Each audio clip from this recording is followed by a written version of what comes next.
Pandan Suri tak menjawab. Diputarnya kerudung mukanya sedikit hingga mulutnya bisa menyantap hidangan dengan leluasa. Gadis ini baru menghabiskan setengah bagian dari hidangannya. Sebuah kereta berhenti dan tak lama kemudian dua orang pemuda memasuki rumah makan. Melihat kepada pakaiannya yang serba bagus, dapat diduga bahwa kedua pemuda ini adalah anak bangsawan. Sedang melihat kepada paras masing-masing, jelas mereka bersaudara, adik dan kakak. Karena dalam rumah makan itu hanya Pandan Suri yang ada, maka dengan sendirinya gadis ini menjadi perhatian kedua pemuda.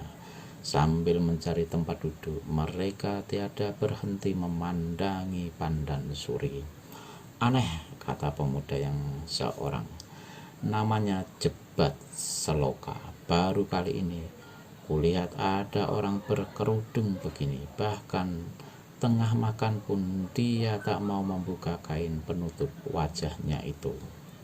Bukan aneh, menyahuti pemuda yang seorang, namanya Gandra Seloka, dan dia adalah adik Jebat Seloka. Bukan aneh, mengulang lagi Gandra Seloka, tapi lucu. Kedua pemuda itu tertawa-tawa. Dang lariku yang sudah berada di dekat meja kedua bangsawan menjadi cemas sekali. Siapa yang berani mengganggu apalagi menghina pasti akan diajar babak belur. Bahkan tidak jarang dibunuh oleh Pandan Suri. Tapi agaknya si gadis kali ini tidak mengambil peduli, mungkin juga tidak mendengar ucapan-ucapan kedua orang itu, karena dia terus saja menyantap makanannya. Mungkin juga dia merasa dia bangsa perampok, berkata lagi Jebat Seloka. Kawannya tertawa. Kurasa kurang tepat, dia menyahuti. Kalau perampok, sepertinya itu semua orang akan mau menyerahkan barang-barangnya, bahkan dirinya sekaligus. Kembali kedua pemuda bangsawan itu tertawa gelak-gelak. Tawa mereka masih belum berakhir. Tiba-tiba gadis berkerudung biru menggebrak meja, dan tahu-tahu dua buah piring melesat ke arah kepala Gandra dan Jebat Seloka. Kedua pemuda ini kaget bukan main. Dengan cepat mereka melesat dari kursi masing-masing. Dua buah piring menghantam dinding rumah makan hingga pecah berantakan, sedang isinya berhamburan di lantai. Dang lariku memejamkan mata melihat hancurnya kedua piring itu, dan dia tahu bahwa sebentar lagi bukan hanya kedua buah piring itu saja yang menjadi kerugian baginya. Bagus, kalian tikus-tikus busuk, rupanya punya ilmu juga, bentak Pandan Suri. Dia sudah berdiri di depan meja dengan kedua tangan di pinggang, sedang matanya menyorot penuh amarah. Saudari, kau galak sekali, kata Gandra Seloka, dan kembali dia mulai cengar-cengir. Saudaranya menimpali. Bukalah kerudungmu itu, agar kami bisa melihat betapa cantiknya parasmu kalau sedang marah. Keparat, kalian minta mampus, bentak Pandan Suri. Kursi di depannya ditendang hingga hancur berantakan, dan hancurnya kursi itu melesat ke arah dua bersaudara Seloka. Tapi lagi-lagi keduanya bisa mengelak. Ini membuat Pandan Suri semakin meluap amarahnya. Anjing-anjing bermuka manusia, kalian tahu dengan siapa berhadapan? Aku, Pandan Suri, anak Raja Rencong dari utara. Kini rasa terkejut kedua pemuda itu bukan rasa terkejut main-main lagi. Lutut mereka menggigil, sedang mata mereka membeliak, mulut menganga.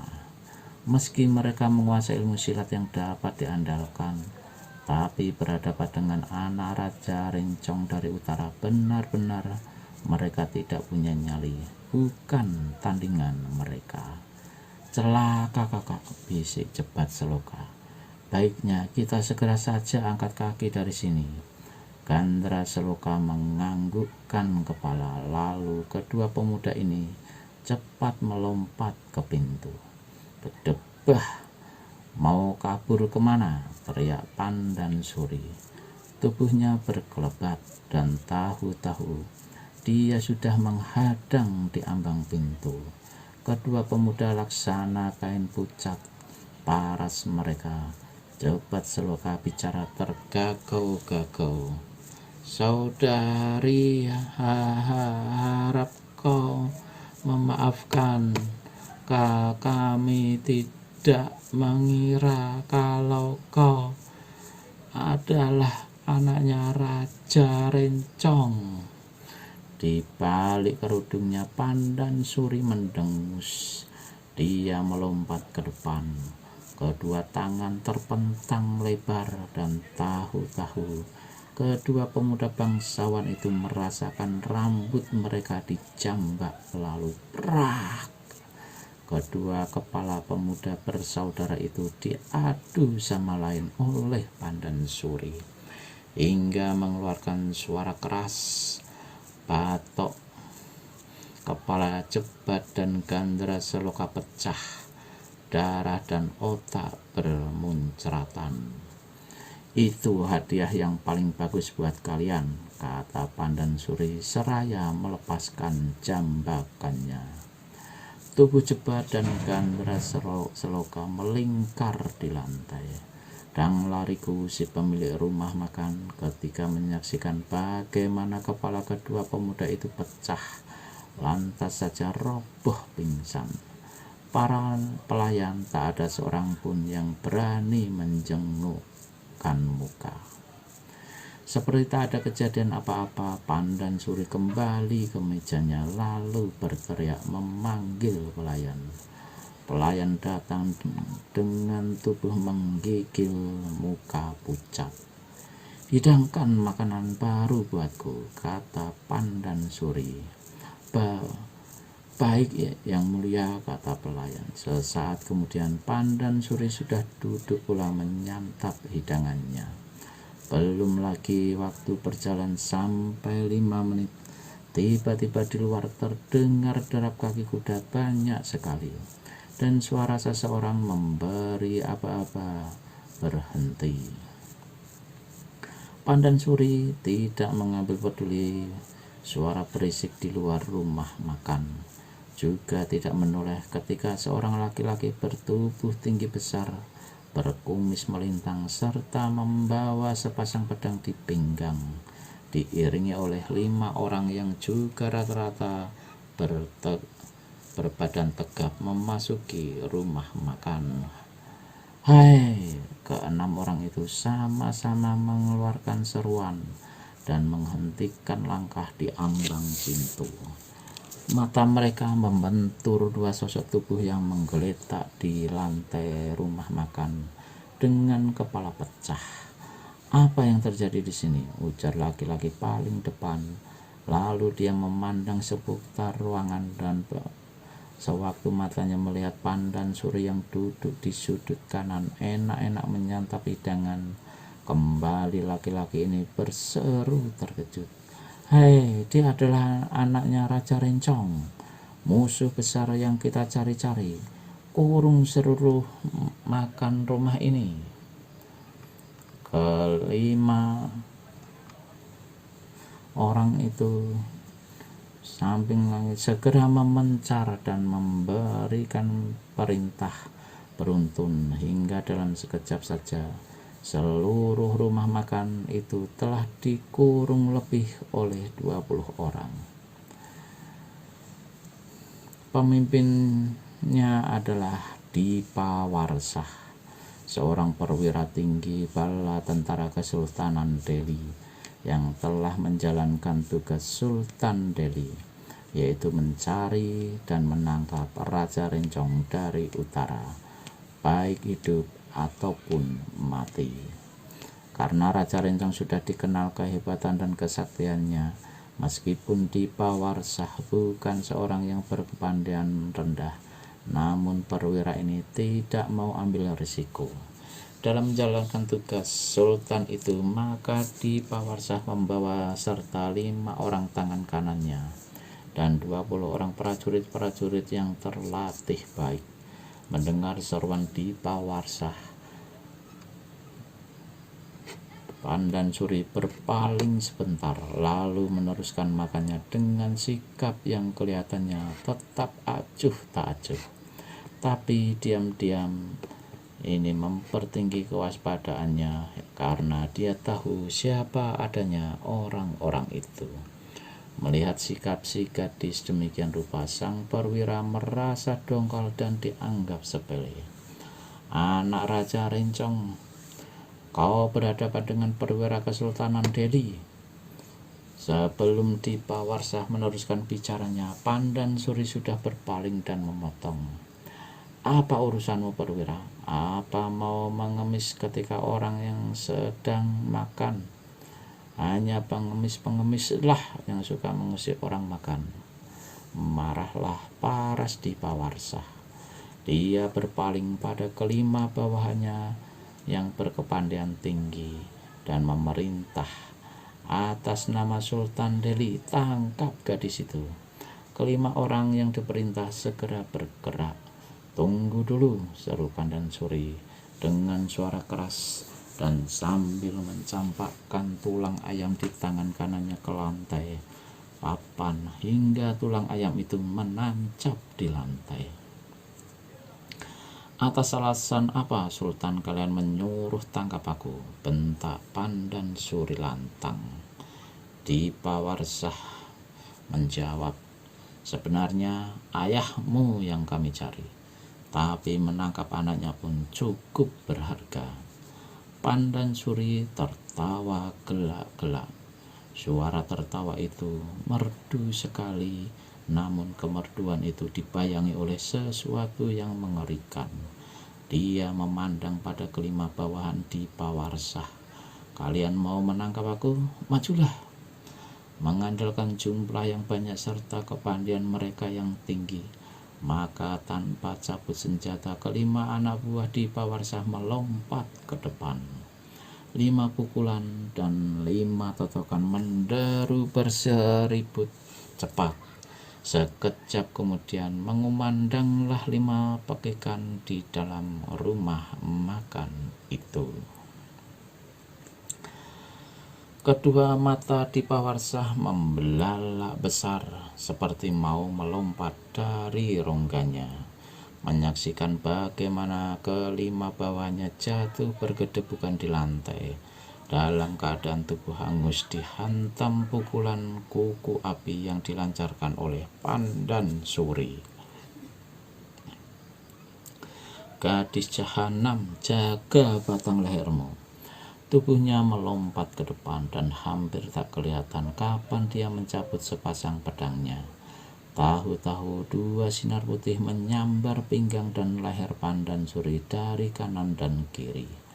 Pandansuri terkejut melihat datangnya serangan hebat dan cepat ini. Selekas-lekas dia menyingkir ke samping lalu menyusupkan 1 tendangan ke arah perut sang perwira. Permainan pedang Dipawarsah hebat sekali, karena begitu serangannya mengenai tempat kosong, sepasang pedang itu laksana kilat menderu ke bawah, membuat Pandansuri terpaksa tarik ulang kaki kanannya, dan dia melancarkan 2 jotosan ganas ke dada dan ke kepala lawan. Kembali sepasang pedang membabat ke atas menggagalkan serangannya. Panaslah hati si gadis. Dia bersuit nyaring dan sekali tubuhnya berkelebat, lenyaplah dia dalam jurus-jurus serangan yang ganas. Kedua orang itu berkecamuk dalam pertempuran yang luar biasa hebatnya. Meski sang perwira dalam hal tenaga dalam masih kalah 1 tingkat dari Pandansuri, Namun dengan permainan sepasang pedangnya yang hebat luar biasa, dia berhasil memberikan tekanan-tekanan yang berbahaya pada lawannya.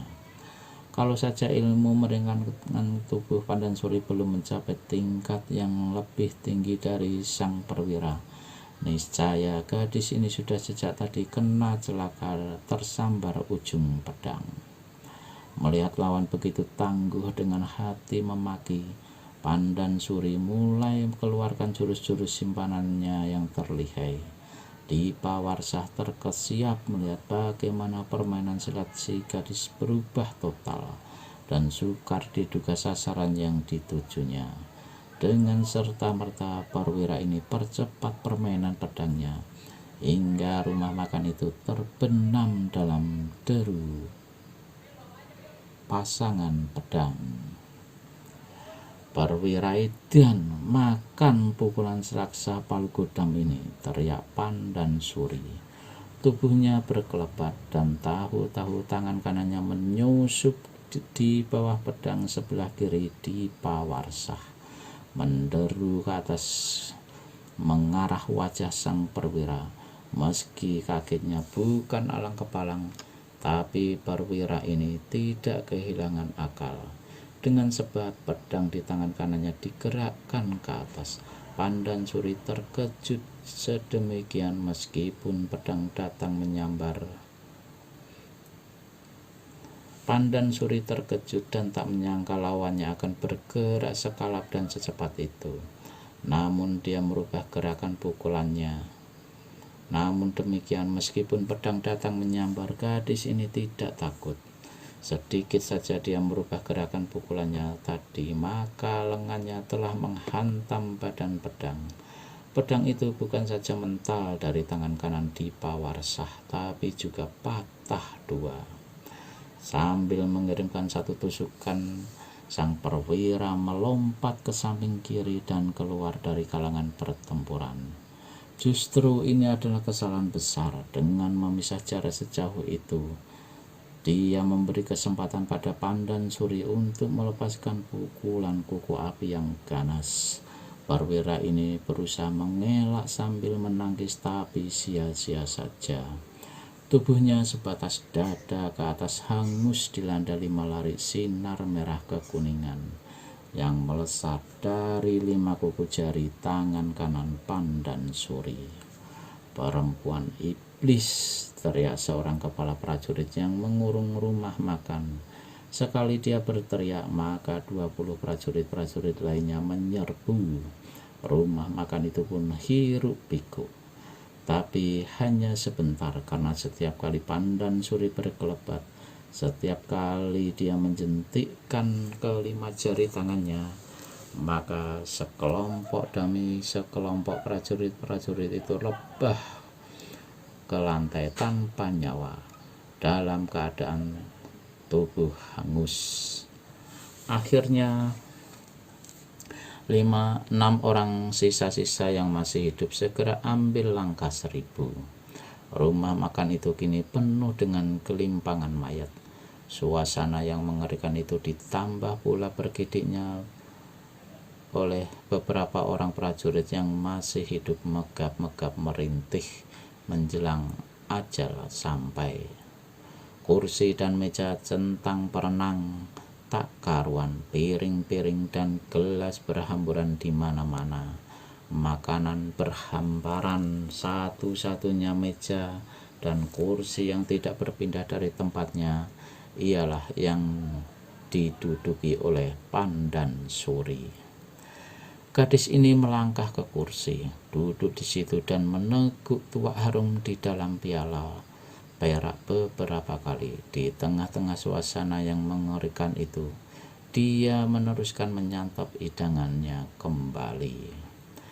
Pandansuri sudah menyelesaikan makannya dan tengah meneguk tuak. Dari pintu terdengar suara keras menggetarkan seantero ruangan. Buset, ini rumah makan apa tempat pembantaian manusia? Anak gadis Raja Rencong dari utara terkejut dan cepat berpaling. Ah, dia, kata Pandansuri. Kedua bola matanya bersinar. Dia merasa geli dan juga merasa aneh melihat sikap orang di ambang pintu menyaksikan mayat yang malang melintang dalam rumah makan dengan mata membeliak, mulut ternganga dan sambil garuk-garuk kepala. Tiba-tiba orang itu berpaling kepadanya dan, "Hai!" seru pemuda rambut gondrong. Dia melangkah melompati mayat-mayat yang bergelimpangan mendadak. Dia menghentikan langkahnya ketika salah seorang dari mayat-mayat itu dikenalnya. "Ini Dipa Warsah, perwira pasukan Kesultanan Delhi," katanya setengah berseru, dan kembali memalingkan kepala pada Pandan Suri. Sambil melangkah ke meja gadis itu, dia bertanya, "Apa yang terjadi di sini?" "Siapa?" tanya siapa. Si pemuda tertegun. Dua alis matanya yang tebal naik ke atas, lalu sekelumit senyum tersungging di mulutnya. "Tentu saja aku bertanya dengan kau, saudari, kecuali kalau mayat-mayat itu masih sanggup diajak bicara." Pandan Suri pelototkan matanya. Si pemuda juga beliakkan sepasang matanya, meski senyum tadi masih belum pupus dari mulutnya. "Berlalu dari hadapanku sebelum aku jadi muak," bentak Pandan Suri. "Saudari, kau galak sekali. Tidak percuma kau jadi anaknya Raja Rencong dari utara." Pandan Suri terkejut. "Dari mana kau tahu aku anak Raja Rencong?" "Ah, kehebatan ayahmu dan kehebatanmu disampaikan orang-orang dari mulut ke mulut, dihembuskan angin ke berbagai penjuru." Pemuda itu kemudian menyeret sebuah kursi yang terbalik, lalu duduk di hadapan Pandan Suri dengan sikap seenaknya. "Pemuda lancang, kalau kau sudah tahu siapa aku, mengapa tidak lekas angkat kaki dari rumah makan ini?" Si pemuda tertawa perlahan. "Kau tak punya hak mengusirku. Rumah makan ini bukan milikmu." Si gadis mendengus. "Kalau begitu berarti akan bertambah satu mayat lagi di tempat ini." Wiro Sableng tertawa perlahan.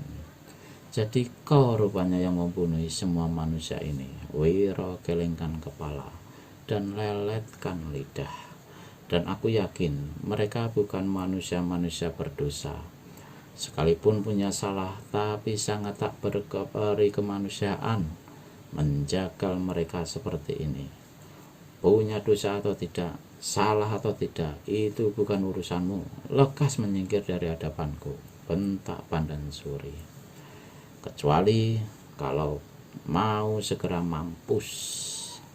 Kembali Wiro tertawa. Dia memandang keluar lewat pintu rumah makan, lalu berkata, "Seekor binatang jika dilepaskan dari bahaya besar mungkin masih bisa menyatakan terima kasih. Tapi seorang manusia malah sebaliknya. Keparat kalau tidak. Mengingat pertolonganmu tadi siang, aku sudah bunuh kau," bentak Pandan Suri. "Soal pertolongan yang tak seberapa itu jangan diungkap-ungkap. Lagi pula, siapa yang minta tolong padamu? Aku bertempur melawan 4 manusia hina dina itu. Aku sama sekali bukan bermaksud mengungkap-ungkap pertolongan kecil itu," sahut Wiro. Tapi cuma sekedar membandingkan seorang manusia dengan seekor binatang." Ejekan ini membuat Pandan Suri menjadi marah sekali. "Keparat, kau betul-betul mau mampus cepat-cepat." Pandan Suri mengangkat tangan kanannya. 5 jari tangannya siap dijentikan ke arah Wiro Sableng yang hendak diserang. Sebaliknya, tenang-tenang saja, malah tersenyum-senyum. Ketenangan ini membuat Pandan Suri menjadi ragu. Kenapa maksudmu tidak diteruskan? Bukankah kau mau membunuh aku?" kata Wiro ketika dilihatnya Pandan Suri berada dalam kebimbangan. Setan alas magi Pandan Suri geram. Sekali tangan kirinya digerakkan, maka meja makan yang di hadapannya melesat ke arah Wiro Sableng. Piring, mangkuk, dan gelas menyambar lebih dahulu. Benar-benar manusia yang tak tahu budi. Orang, damprat Wiro Sableng. Laksana panah lepas dari busurnya, tubuhnya mencelat ke atas. Piring, mangkuk, gelas lewat di sampingnya. Begitu meja makan menyusul datang tanpa tedeng aling-aling, Wiro Sableng tendangkan kaki kanannya. Meja itu hancur berantakan. Pecahan-pecahan papan dan kaki-kaki meja yang keseluruhannya berjumlah 18 keping langsung menyerang ke tubuh Pandan Suri.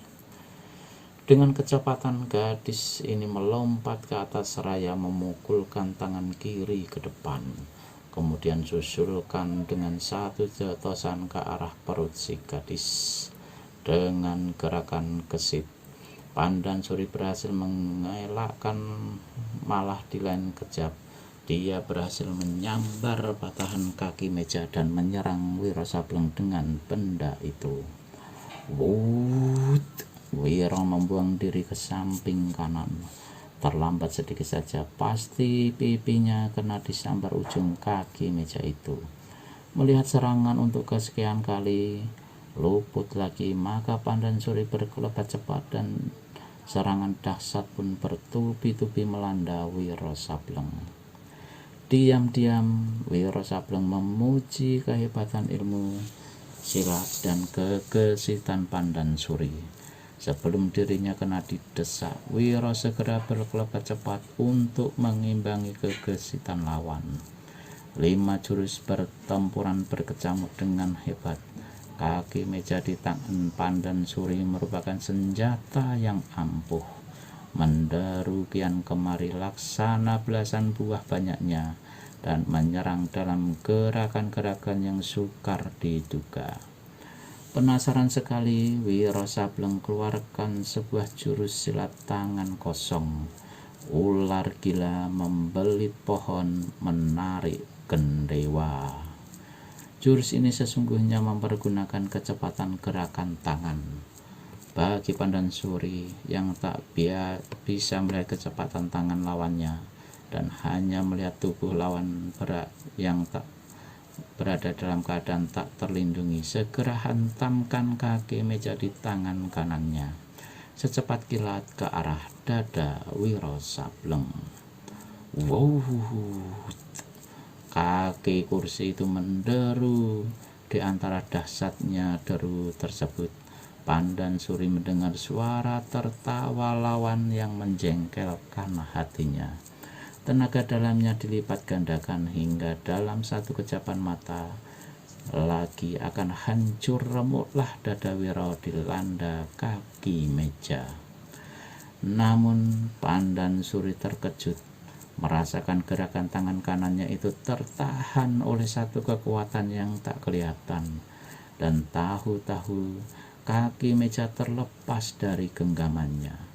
Dia menyurut mundur dan memandang ke depan. Dilihatnya Wiro Sableng berdiri tertawa-tawa sambil membolang-balingkan kaki meja itu.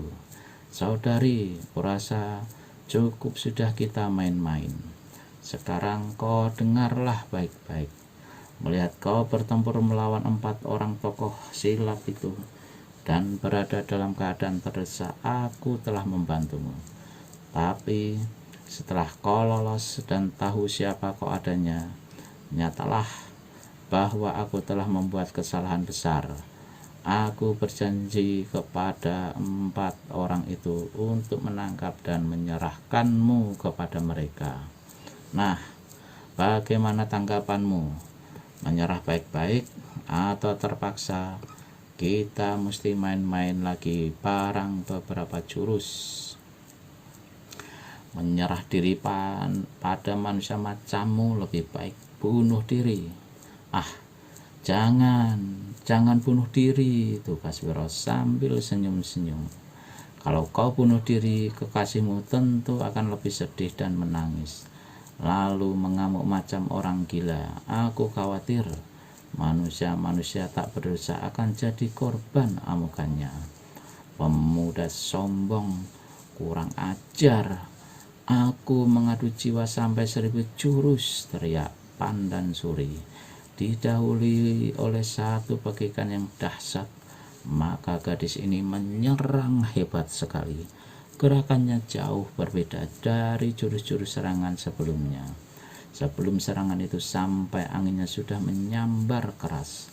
Wiro tetap berdiri di tempatnya sambil pulang-palingkan kaki meja di tangan kanannya. Dia terkejut merasakan angin serangan yang tajam menelusup ke arah barisan tulang-tulang iga di sisi kanannya. Wiro Sableng sebatkan kaki meja dengan sigap. Buk! Wiro Sableng mengeluh. Kaki meja terlepas dari tangan kanan, sedang tubuhnya terjajar ke belakang sampai 3 langkah. Ketika memandang ke lengannya, sebelah kanan lengan itu kelihatan bengkak dan merah. Ternyata tumit kiri Pandan Suri telah berhasil menghantam lengan itu. Itu baru lenganmu, sebentar lagi kepalamu yang bakal pecah. Wiro keluarkan suara bersiul. Rupanya kau memang tak boleh dibuat main-main. Baik, kau mulailah, kata Wiro Sableng, dan memasang kuda-kuda untuk menyerang. Namun sebelum dia bergerak, tubuh si gadis sudah berkelebat dan lenyap. Angin serangan yang dahsyat menelikung sekujur tubuh Wiro. Untuk mengimbangi gerakan lawan, mau tak mau Wiro kerahkan ilmu meringankan tubuhnya. Dan sesaat kemudian tubuhnya itu hanya merupakan bayang-bayang putih saja. Diam-diam Wiro Sableng merasa kagum juga dengan permainan ilmu silat Pandan Suri. Saat itu mereka sudah bertempur 10 jurus lebih. Meski Pandan Suri tak berhasil menjatuhkan serangan kepadanya, namun dia sendiri dipaksa untuk bertahan terus-terusan. Sama sekali tak punya kesempatan untuk balas menyerang. Ini membuat Wiro Sableng menjadi penasaran.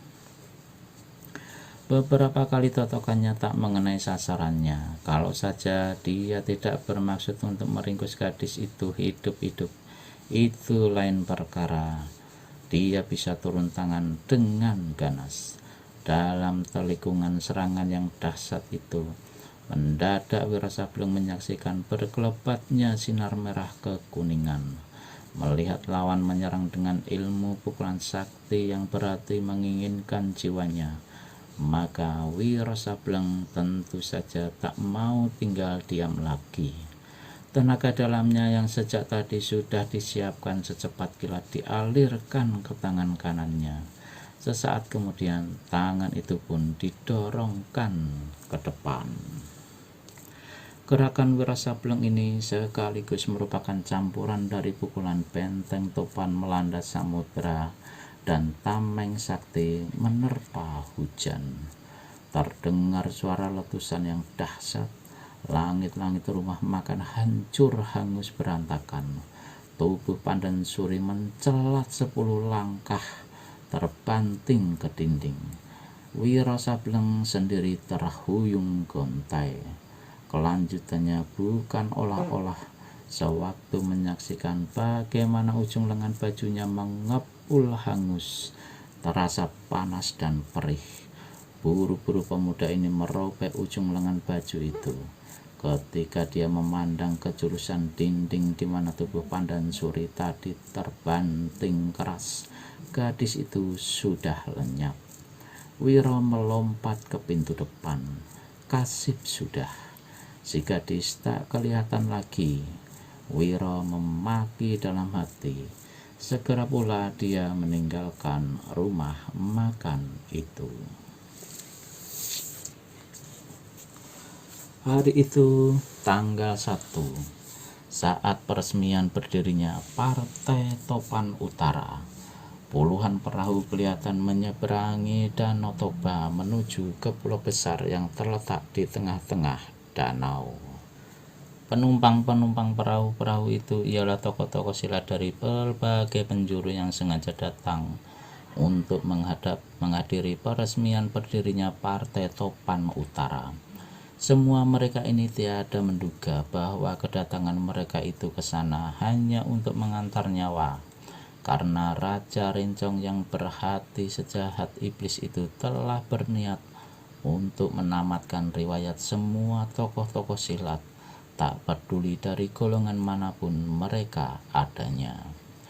Di arena Topan Utara yang terletak di bawah bangunan tua di Bukit Toba, suasana penuh sesak oleh para tetamu. Kelihatannya para tamu itu sudah tak sabar lagi menunggu kemunculan Raja Rencong dari utara.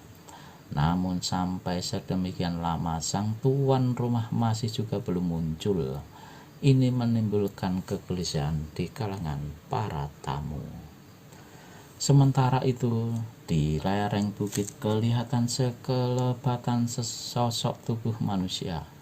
Paras dan perawakannya tidak dapat diteliti dengan jelas, karena luar biasa cepat larinya. Dalam tempo yang singkat, dia sudah lenyap ke dalam rimba belantara, meneruskan larinya dengan melompat dari atas cabang pohon yang satu ke cabang pohon lainnya, hingga akhirnya dia sampai di hadapan bangunan tua. Satu-satunya bangunan yang terdapat di Bukit Toba itu. Suasana kelihatan sepi-sepi, tapi matanya yang tajam dapat mengetahui bahwa sebelumnya belasan orang telah memasuki bangunan itu. Apalagi sebelumnya dia telah melihat perahu banyak sekali di tepi pantai. Sebelum memandang berkeliling, orang di atas pohon ini melompat ke bawah, dan tanpa menimbulkan suara dia bergerak ke bagian belakang bangunan.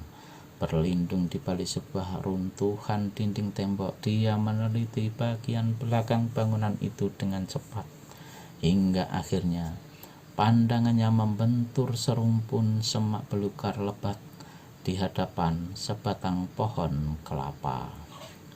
Jika saja dia tidak mendapat rerumpunan semak belukar ini yang lebat, maka dia ingat akan gurunya si tua gila. Pasti dia tidak mengetahui bahwa di bawah rerumpunan semak belukar itu terdapat sebuah lubang yang merupakan jalan rahasia menuju ke bagian bawah bangunan tua. Segera orang ini melompat tanpa suara ke arah semak belukar, menarik semak belukar itu ke atas hingga kini kelihatan sebuah lubang yang sangat kotor dan besarnya hanya untuk tempat masuk sesosok tubuh manusia. Tanpa ragu-ragu orang ini masuk ke dalam lubang itu dan menyeret rumpunan semak-semak sehingga lubang kembali tertutup seperti sedia kala. Lubang itu ternyata hampir 15 tombak dalamnya. Setengah bagian sebelah atas dari tanah, sedang setengah bagian sebelah bawah dilapisi dengan batu. Dengan mengandalkan ilmu meringankan tubuhnya, orang yang masuk ke lubang ini menyerosot turun tanpa mengeluarkan sedikit suara pun. Dia sampai di satu lorong sempit dan gelap. Lantai di dinding dan atap lorong yang terbuat dari batu itu penuh dengan debu tebal. Agaknya lorong tersebut tak pernah dilalui orang selama bertahun-tahun. Di tempatnya lorong itu hingga dia mencapai sebuah pengkolan. Tepat di pengkolan ini terdapat 2 buah pintu pengkolan sendiri buntu. Orang itu menggaruk rambutnya yang gondrong. Rambut gondrong dan kebiasaan menggaruk kepala tiada lain adalah ciri khas Wiro Sableng. Dengan penuh hati-hati, Wiro mendekati pintu sebelah kiri. Ternyata pintu itu tidak dikunci. Dan ketika dibuka, kelihatanlah sebuah ruangan 4 persegi. Di dalam ruangan ini terdapat sebuah roda besi yang amat besar. Bagian pusat dari roda besi ini berhubungan dengan 20 helai kawat-kawat halus. Selanjutnya, kawat-kawat halus ini menyelusup ke bagian atas ruangan. Tak diketahui Wiro kemana seterusnya. Mungkin sekali ini adalah senjata rahasia, pikir Wiro Sableng. Ditutupnya pintu itu kembali, lalu bergerak ke pintu yang satu lagi.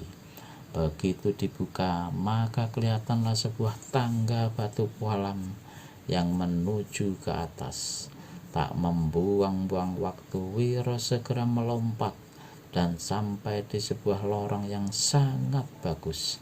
Dinding-dindingnya penuh dengan lukisan-lukisan, sedang sebagian dari gang itu tertutup permadani berbunga-bunga.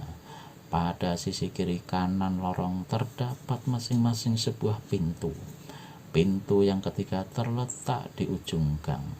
Perlahan-lahan dan hati-hati sekali, Wiro Sableng bergerak mendekati kedua pintu di kiri kanan lorong.